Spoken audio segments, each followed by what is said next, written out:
સાહેબ જ્યારે ખાલી થઈને જીવીએ છીએ ને, જ્યારે ઈશ્વરે જેવો હૈ સો હૈ, મેરા હૈ સો જાવે નહીં, જો જાવે સો. સાહેબ ઈશ્વરે આપણને સુખ અને દુઃખ 50% લઈને અહીંયા જન્મ આપ્યો છે. કરોડપતિને કરોડ રૂપિયાનું સુખ દુઃખ, ભિખારીને રૂપિયાનું સુખ ને દુઃખ. એટલે આપણે અને પાછું એટલું જ લઈને જવાનું છે, તો જ ભગવાનને બેલેન્સ છે ને માસ્ટર કોમ્પ્યુટરમાં. પણ આપણે શું ધંધા ચાલુ કર્યા? સુખ વધારી દો એટલે ભગવાન શું કરે? દુઃખ બી વધારી દે. એટલે હોશિયાર લોકોએ શું કર્યું? તો સુખ ઘટાડી દો, દુઃખ ઘટાડી દો એટલે ભગવાન શું કરે? સુખ બી ઘટાડી દે. ચાલો લોચો. તો કરવું શું? બંનેનો સ્વીકાર. સુખ હોય તો સુખનો સ્વીકાર, દુઃખ હોય તો દુઃખનો સ્વીકાર. આ ભયમુક્ત જીવન ક્યાંથી શરૂ થાય? જો હૈ સો હૈ. મારું ધાર્યું થાય તો હું ખુશ, મારું ધાર્યું ના થાય તો તું ખુશ. મારે સાલો દિવેલ પીધેલા ફરવાનો સવાલ જ પેદા થયો. તું જે કરે તે સારા માને. તું ભીખ મંગાવે, તું બરબાદ કરે, તે બરબાદ કરવાની નક્કી કર્યું છે, તો મારી શું ઓકાત છે કે હું એમાંથી નીકળું? પણ હું મરીશ નહીં. અને ઘણા લોકો કે સાહેબ સુસાઇડ તું મરી જશે ને 4 દાડા લોકો ભૂલી જશે, પણ તું સાલા જીવી ગયો ને, દુનિયા તને યાદ કરશે. આ પાવરની સમજણની વાત છે. આ સ્કૂલ કોલેજો વાળા છોકરાઓને ઘોડા કરી નાખે. ટકા લાવો, 94% લાવો. સ્કૂલ બાર બોર્ડ માર્યો, અમારી સ્કૂલનું ગૌરવ. મેં કીધું આ 4 જણા તો ઘેરો જ ને, તોય પહેલો નંબર આવે. છેલ્લી નોટો નો લાવ ફોટો, તું હાચો. ગાંધીજી જેવા બનો, કસ્તુરબા ક્યાંથી લાવવાના? તમારે હાલા કેવું છે ખાલી ખાલી ભગતસિંહ જેવા થઈ જાઓ. એટલે ભગતસિંહ જેવા થવા બોમ્બ ફેંકવો પડે, ધોળિયા હોવા જોઈએ. હાલ તો આપણા વાળા મરી જાય બાપડા, ના કરાય. કોઈએ કોઈના જેવું બનવાનું નથી, પણ દરેક વ્યક્તિએ પોતાની ગઈકાલ કરતા આજે આપણી જાતને બેસ્ટ બનાવવાની છે. આટલું જ ચાલુ કરવાનું. ભાડમાં જાય. સિગરેટ પીવાની ઈચ્છા થશે, રોડ ઉપર ઉભો રહીને પીસ, હંતાઈને નહીં પીવું. છોડવી છે પણ છૂટતી નથી. સલા મરી જાય ને પાર આવે. તું સિગરેટ તારા માટે છે, તું સિગરેટ માટે છે. સાહેબ 1500 થી વધુ લોકોને વ્યસન છોડાઈ દીધું 1 જ કલાકમાં. અને તમને કહું છું, કોઈને દારૂ મસાલા ગુટકા 1 કલાકમાં છોડાઈ ના દઉં ને, તમારે ત્યાં કચરા પોતું કરવાઈ જઈશ. ચેલેન્જ મારીને કહું. કેમ કે જિંદગીનો અસલી નશો ચડે ને, તો આ ડુપ્લિકેટ નશાની સાલી જરૂર જ નથી. પણ અસલી નશો લાવવો ક્યાંથી? લગાવો. કોકને લાફો મારવો જ પેક મારવો પડે. અને આપણે તો એમને જ બેહતી કરવાની. સાલા 1 મારશો તો 2 મારશે, પણ પહેલો તો હું જ મારીશ.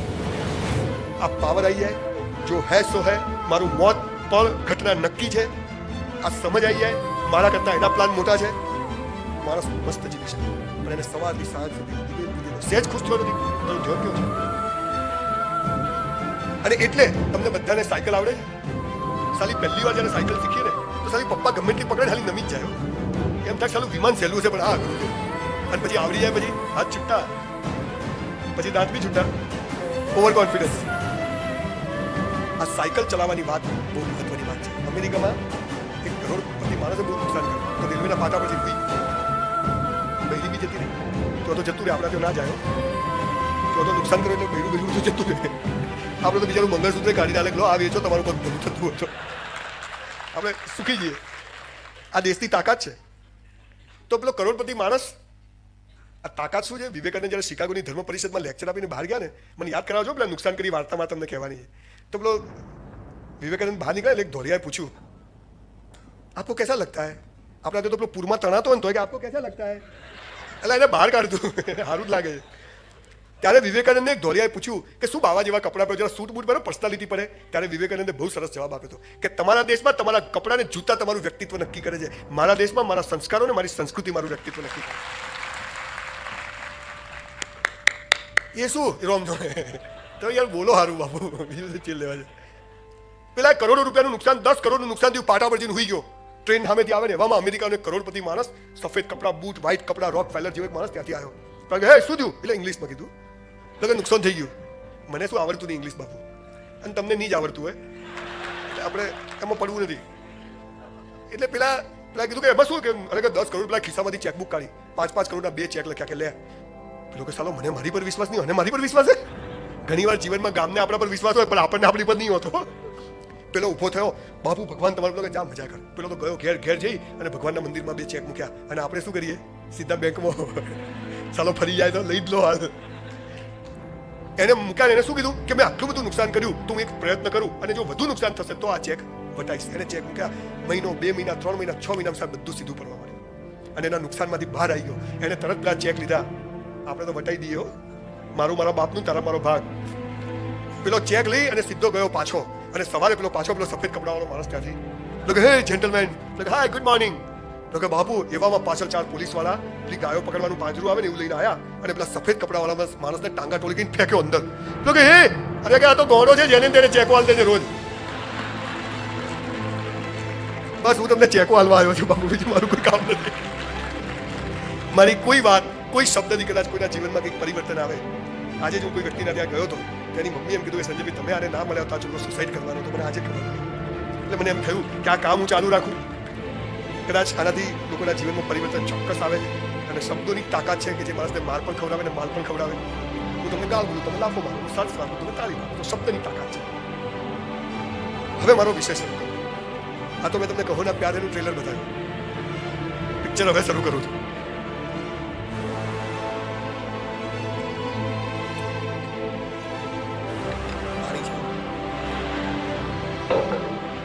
હું દરેક જગ્યાએ ખુલાસો એટલે કરું કે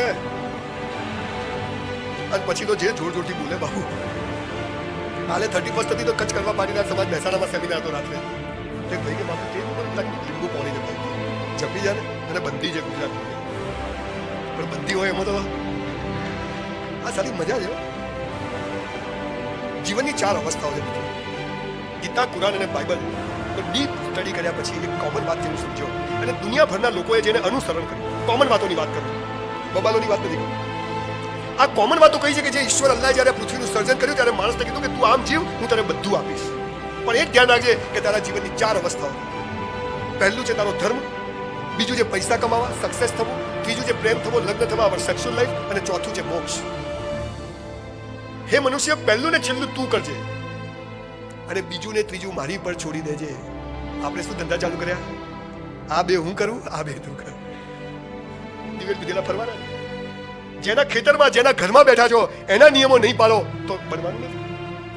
આ પૃથ્વીનો જે માલિક છે, આખા જહાનનો જે માલિક છે, એક ઈશ્વર, એક અલ્લાહ, નિર્ગુણ નિરાકાર, જેનો કોઈ રંગ રૂપ આકાર નથી, એક શક્તિ છે. એને એમ કહ્યું કે તું આ બે ના કર, આ બે કર, આ બે કર, તો આ બે હું તને આપીશ. તમને ખબર છે બધા કાલિયાઓ, માઇકલ જેક્સન બધા ગીતો ગાય એટલે યો યો, ખબર છે? એ આ કહે છે કે આ બે કરો, આ બે ના કરો. તમે અહીંયા સમજતા નથી. યો યો એટલે આપણે પાછા કે ફોટો પાડો, એ એમ નહીં, એમ કહે છે કે આ બે કરો, આ બે ના કરો. સીધી વાત તો સારી ફાવતી જ નહીં આપણને. થોડી કાર્ય કરે તો મજા, અને આપણે કરે ગયા શું યો યો, અને પછી ફો ફો બધું જોયું, ડેડ ઓન ડેડી સત્યાનાશ કરે.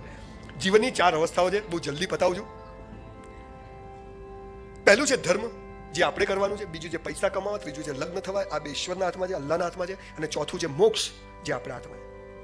આપણે આ બે નથી કરતા ને આ બે જ કરીએ છીએ. એનું કારણ કે સમાજે 4-4ની વ્યાખ્યાઓ ખોટી સમજાઈ છે, અને ખોટી સમજાઈ છે એટલે બધા જ ખોટું કરે છે. એટલે એને જોઈને આવનારી પેઢી પણ બધી ખોટું કરે છે, અને એટલે કોઈ હસતું નથી એટલે આવનારી પેઢી પણ હસવાની નથી. અને બધા દિવેલ પીધેલા ગયા, આપણે પણ દિવેલ પીધેલા જઈશું, અને આપણા બાળકો પણ દિવેલ પીધેલા જશે. જય શ્રી કૃષ્ણ. પહેલું છે ધર્મ. હવે જે ભગવાને, ઈશ્વરે, અલ્લાહે જે વાત કરી હતી એની વ્યાખ્યા તમને કહી દઉં. કરવું જ કરજો, ને તેલ લેવા જાવ, આપણા બાપાને શું જાય. જો મને નહીં ગમે ત્યારે હું ગમે ત્યારે જતો રહીશ અહીંથી, અને તમને ના ગમે ગમે ત્યારે જવાની છૂટ. કેમ? તમે પૈસા આલ્યા નહીં, મેં લીધા નહીં. મજા છે સારી. પૈસા લઉં તો હાલું બોલવું પડે, પણ મને એમ થાય કે બધા વચ્ચે વરે તો હું તો કહી દઉં ભાઈ કેતન હું તો જાઉં બાબુ, તમે શું તોડી લેવાના? ખરું કે નહીં? આ મજા છે, તાકાત છે. ભય મુક્ત જીવન આમાંથી આવે. સાલું ગુલામ થવું જ નથી. હડકાયો કૂતરો થઈશ પણ પાળેલો કૂતરો થઈશ નહીં. આ પાવર સાલો જીવનમાં આવવો જોઈએ. પહેલું છે ધર્મ. હવે ધર્મ હું જેવું બોલું કે ધર્મ એટલે શું, એટલે તરત આપણા શેતાની દિમાગમાં હિન્દુ, મુસલમાન, પટેલ કેસેટ ફિટ કરેલી જ છે. બીજી કોઈ હુજે જ નહીં. ધર્મ એટલે આ, ધર્મ એટલે આની. ધર્મ એટલે હવે કહું તમને, આપણો પહેલો ધર્મ શું છે ખબર છે? મનુષ્ય જાતનો આપણો પહેલો ધર્મ છે ઈશ્વર પાસે કશું માગવું નહીં. આપણને રોજ શીખવાડે કે ભિખારી બનો. પેલો ભિખારી મંદિરની બહાર ભીખ માગે. આપણે મૂળ તો બધા પેલો તો ખાનદાન છે કે ખુલ્લમ ખુલ્લો માગે, આપો બેન, અને આપણે તો અંદર તારાથી કયો છોનું છે, નથી જ સાલા છોનું, એને બધી ખબર છે. ઈશ્વર અલ્લાહ પાસે કશું માગવાનું નહીં, સોરી ને થેન્ક યુ કહેવા જવાનું. ઈશ્વર પાસે કશું માગવું નહીં, કાઉન્સમાં એ આપશે પણ નહીં. નક્કી છે, ડફોલ નથી. એને બધી ખબર છે કે આ ડફોલ બનાવે છે. 5 રૂપિયાની ચૂંદડી કરશે ને સાલો 5 લાખની ગાડી માંગશે. એને ખબર છે. ઈશ્વર પાસે કશું માગવું નહીં, ખાલી સોરી ને થેન્ક યુ કહેવા જવું. જેને આપણને બનાવે ને એને આપણે રોજ બનાવીએ. એમાં આપણે બીજા હું થઈ જઈએ. ભગવાન પાસે કશું માગવું નહીં. એને ખબર જ છે કે એને મોકલેલા બંદાને ક્યારે ક્યાં શું જોઈએ છે, અને યોગ્ય સમયે એને યોગ્ય વસ્તુ આપી દે. એ તું ના લે તો હું તો લઈ લઉં. મને તો કીધું ધ્યેય ઊંચો રાખો. ના રે, બધા તેંડુલકર થઈએ કે ગાવસ્કર તો છોકરો કેપ્ટન ના હોત. મૂળ વાત શું છે કે આપણો પહેલો ધર્મ છે ઈશ્વર પાસે કશું માગવું નહીં, સોરી ને થેન્ક યુ કહેવા જોઈએ. સાહેબ બીમાર હો, તકલીફમાં હો, બરબાદ થઈ ગયા હોય, બીમારી થઈ ગઈ હોય, મૂડ ના હોય તો કદી મંદિર મસ્જિદમાં જશો નહીં. પણ ખુશ હો, મસ્ત હો, મૂડમાં હો, ટોપ હોય તો ભગવાન પાસે જજો. કેમ કે આપણા રોતડા થોબડાઓ જોવા એને ગમતા નથી. એને મસ્ત માણસો જોઈએ, ખુશખુશાલ માણસો જોઈએ. આ તો આખો હરી જાય. ભગવાન લઈ લે. ભગવાન કે ત્યો જ રહે.